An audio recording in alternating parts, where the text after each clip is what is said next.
비선실세 최순실 씨의 딸 정유라 씨의 2살 배기 아들이 오늘 오후 3시 부모와 함께 인천국제공항을 통해서 입국했습니다. 정유라 씨는 지난해 9월 덴마크로 도피했다가 올해 1월 불법 체류 혐의로 현지 경찰에 체포돼 구금됐다가 아들은 덴마크에 군체로 왔었는데요.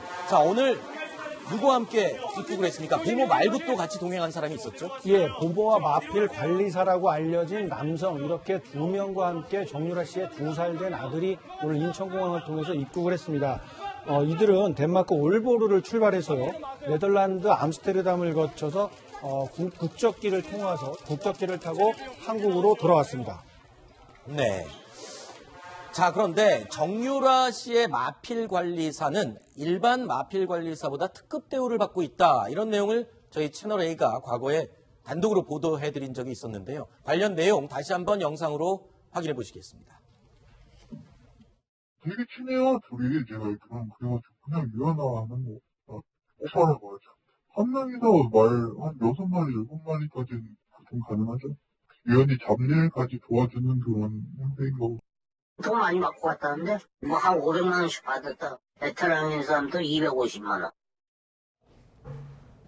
자, 사실 이 마필 관리사 이모 씨, 이분은 사실상 덴마크에서 정유라 씨의 보호자 역할을 한 것으로 지금 보도가 되고 있는데, 자, 이분들 마필 관리사와 또 아이를 돌봐왔던 보모, 이 두 사람도 검찰 조사 대상이 되는 겁니까? 일단 검찰 측에서는 참고인 조사할 가능성을 내비쳤죠. 네. 아마 제가 검찰에 참고인 조사 할 거예요. 피의자는 아니고요. 네.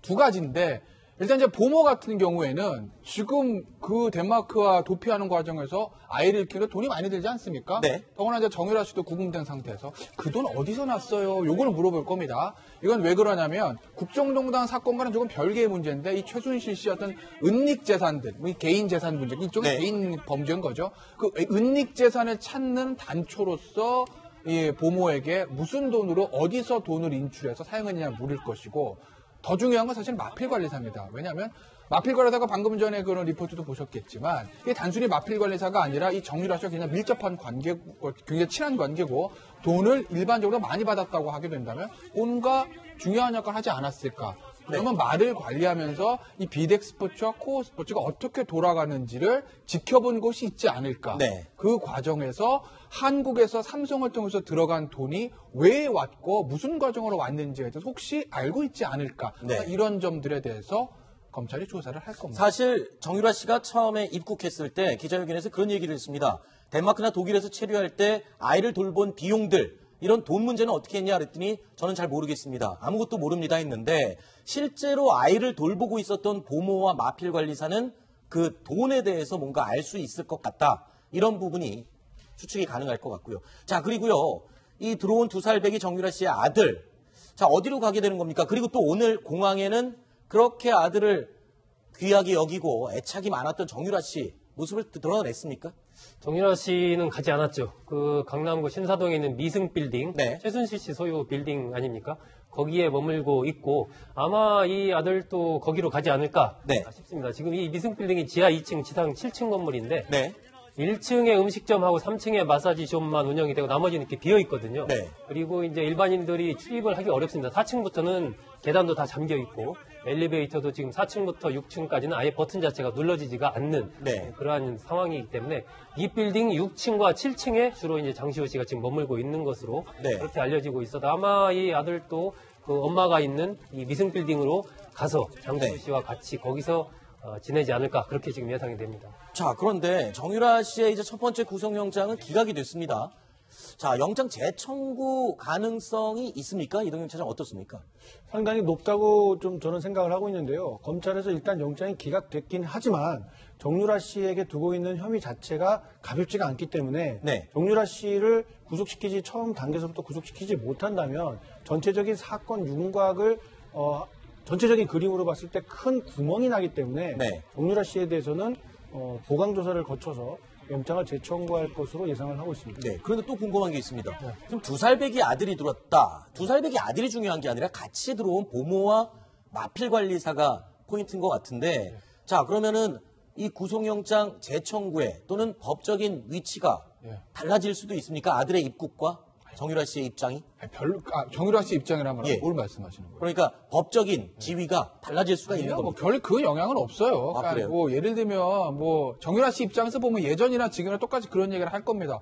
어머니도 구속됐습니다. 어린아이들은 누가 키우죠? 뭐 이런 얘기들. 네. 물론 부모가 있긴 하지만 엄마가 옆에서 돌봐야 되고 18개월이 넘었으니 같이 구치소에 갈 수도 없고 그러니 저를 좀 선처해 주세요라는 얘기들은 아마 1차 구속영장 기각했을 때도 아마 정유라 씨 변호인이 그런 얘기를 했을 거고 이번에 만약에 검찰이 영장 재청구를 한다고 하더라도 또 그 얘기를 할 거고 네. 그리고 검찰이 기소가 된 이후에 마지막에 이제 판결 선고하기 전에도 법원에도 그 얘기를 할 거고 정유라 씨는 처음부터 끝까지 그 얘기를 나름대로 이제 본인의 방패 중에 하나로 사용을 할 거예요. 네. 자, 그런데 이런 가운데 정유라 씨의 사촌이죠. 자, 장시호 씨. 장시호 씨가 오늘 석방이 되게 됐죠. 몇 시쯤 석방이 되는 겁니까? 오늘 자정 지나면 바로 석방이 되죠. 네. 원래 지난해 12월 8일 날 이제 구속이 됐으니까 최장 6개월이니까 오늘까지 이제 구속 기간이 끝납니다. 그래서 석방을 하게 되고요. 장시호 씨는 그 전에 예를 들면 국정농단과 관련된 다른 피고인들, 뭐 안종범 전 수석이라든지 정호성 전 비서관이라든지 차은택 전 창조경제 추진단장 같은 경우는 검찰이 다른 혐의를 다시 걸어가지고 거기다 이제 구속영장을 청구를 해서 이 가둬두는 기간을 연장을 시켰지 않습니까? 네네. 장시호 씨 같은 경우는 워낙 특검 수사에서 당시 수사팀장, 지금 이제 서울지검장을 맡고 있는 윤석열 팀장이 우리 시호 이렇게 표현을 할 정도로 네. 굉장히 태블릿 PC의 존재도 알려줬고 또 박 전 대통령과 최순실 씨가 통화한 이른바 차명폰의 번호도 또 알려줬고 네. 또 최순실 씨가 가방에 넣고 다니던 인사 파일 찍어놨던 거 이것도 또 특검에 알려주고 이래서 굉장히 많은 이 특검 수사에 도움을 줬기 때문에 네. 아마 이 검찰에서도 추가적으로 어떤 뭐 혐의를 굳이 넣거나 이렇지 않은 상황이기 때문에 오늘 이제 풀려나게 됩니다. 일단은 장시호 씨가 국정농단 사태로 구속된 사람 가운데는 풀려난 사람 중에 첫 번째입니다. 자, 그런데 첫 번째죠. 네. 구속영장 이제 재청구 여부가 이제 결정이 돼야 되겠지만 그와 상관없이 이렇게 석방이 되면 앞으로 재판에 향후 방향에 대해서는 어떤 영향을 미치진 않습니까? 장시호 씨 사건에 공범이 두 사람이 있어요. 네. 최순실 씨하고 김종, 장시호 셋이 한 사건이에요. 그렇죠. 최순실과 김종은 아직도 구속 중입니다. 장시호 네. 씨만 나왔어요. 그러니까 아직 장시호 씨에 대한 왜냐하면 장시호 씨에 대한 심리는 어느 정도 재판부에서 제가 봤을 땐 거의 끝난 것 같은데 최순실과 김종에 대한 것들이 남아 있기 때문에 아직 재판이 진행되는 거고 장시호 씨는 아마 당연히 불구속 상태에서 재판을 계속 받다가 마지막 거의 뭐 박근혜 전 대통령 선고할 때 좀 같이 최순실, 김종과 같이 선고를 할 겁니다. 근데 여기서 이런 게 제가 하나 말씀드려야 될 것 같은데 청문회가 이만큼 중요한 거예요. 네. 아까 이제 소종석 국장께서도 얼핏 언급을 하셨듯이 6개월 구속기간 만료되면 풀어줘야 됩니다. 네. 장시호는 풀어줬어요. 네. 제 영장 재청구 안 하고. 네. 근데 정호성 구속 영장 다시 청구해서 연장입니다. 구속. 그렇죠. 김종 지금 아마 구속영장 재청구 한다는 나올 거예요. 네. 차은택, 송성각 다 못 나오고 또 구속영장 새로 발부됐습니다. 네. 이 네 사람들이 새로 발부된 구속영장 죄명은 뭔지 아세요? 청문회 불출석, 네. 청문회 위증입니다. 아하. 근데 장시호 씨는 청문회 나왔어요. 네. 나와서 얘기 다 했습니다. 불출석도 아니고 위증도 아니에요. 그러네. 그러니까 검찰 입장에서 보면 장시호 씨를 봐주고 말고 떠나서 뭘 새로 입건해가지고 구속영장 청구할 죄가 없어요. 네. 근데 정호성 씨는 불출석, 김종 위증. 그다음에 다른 사람도 마찬가지라는 거죠. 그러니까 이제 검찰이 글쎄요 왜 그때 이걸 처음에 영장 청구할 때 그 죄를 그때 다 병합해서 청구하지 않고 지금 했는지는 뭐 검찰만은 알겠지만 어쨌든 검찰 입장에서 보면 다른 사람들은 구속영장을 실질적으로 구속기간 연장할 수 있는데 네. 장시호 씨한테는 그게 안 되는 거죠. 그렇군요. 자, 이런 가운데 지금 박근혜 전 대통령의 변호인단이 박근혜 전 대통령이 지금 건강이 매우 안 좋다라고 하면서 최근까지 주당 3, 4회 진행되던 재판을 횟수를 좀 줄여달라고 요청을 했죠. 자, 몸이 어디가 어떻게 안 좋은 겁니까? 예, 크게 네 가지를 주장을 하고 있습니다. 네. 이상철 그러니까 박근혜 대통령의 변호인의 주장인데요. 일단 66세 고령의 연약한 여자다 이런 표현을 썼고요. 네. 그리고 4일 동안 일주일에 4번 출석해서 재판을 받는 것은 체력적으로 감당하기 힘들다. 그러면서 또 이야기하는 것은 구치소에 수감이 되면서 이제 의자나 이런 것들이 아니라 바닥에 앉아서 생활하다 보니까 관절이 좋지 않고 여러 가지 증상이 나타나고 있다. 실제로 보면은 이제 손목에 손목 보호대를 착용한 그런 장면이 화면에 노출이 되기도 했었고요. 그리고 마지막으로 박 전 대통령은 어쨌든 간에 국가 수반이었다.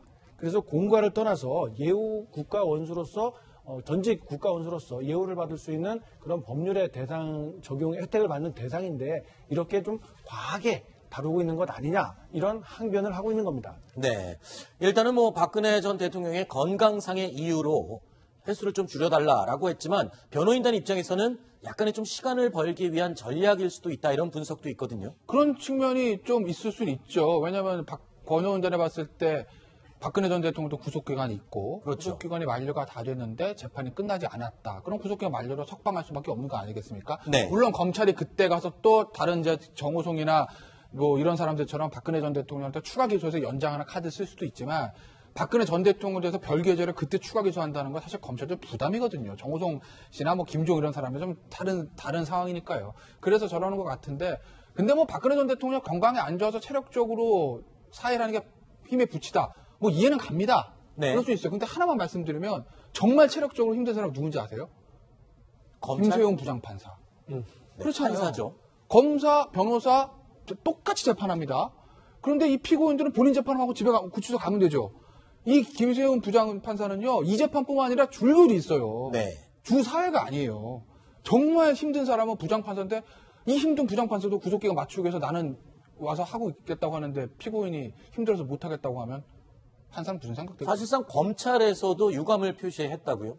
그렇습니다. 검찰에서도 유감스럽다라고 표현을 하면서 이번 사건의 역사적인 의미나 사안의 중대성 이런 것들로 볼 때는 다소 무리가 있더라도 이렇게 재판을 계속 강행을 해야 된다 이런 의사를 밝혔는데요. 제가 이 대목에서 아쉬운 것 하나는 박근혜 전 대통령이 나이도 있고 또 국가 원수였기도 했고 그리고 모두 맞습니다. 힘들겠죠. 하지만 검찰의 이야기가 더 설득력 있게 들리는 데다가 그런 어려움에 대한 이야기를 박근혜 전 대통령 쪽에서 변호인이 하는 것보다는 지금 사실상 강행군하고 있다는 거 많은 사람들이 알고 있습니다. 이런 여론이 자연스럽게 형성되면 모를까. 그러지 않고 가뜩이나 국민의 지탄을 받아서 대통령 자리에서 물러나온 상태인데 자기 입으로 나 힘들다라고 이야기를 하게 되면 누가 동정의 박수를 보낼 수가 있겠습니까? 네. 좀 변호인에서 자기들이 좀 앞서가서 의욕적으로 하겠다. 취지는 이해가 되지만 국민적 공감을 얻는 데는 여전히 실패하고 있구나 이런 생각을 들게 합니다. 알겠습니다.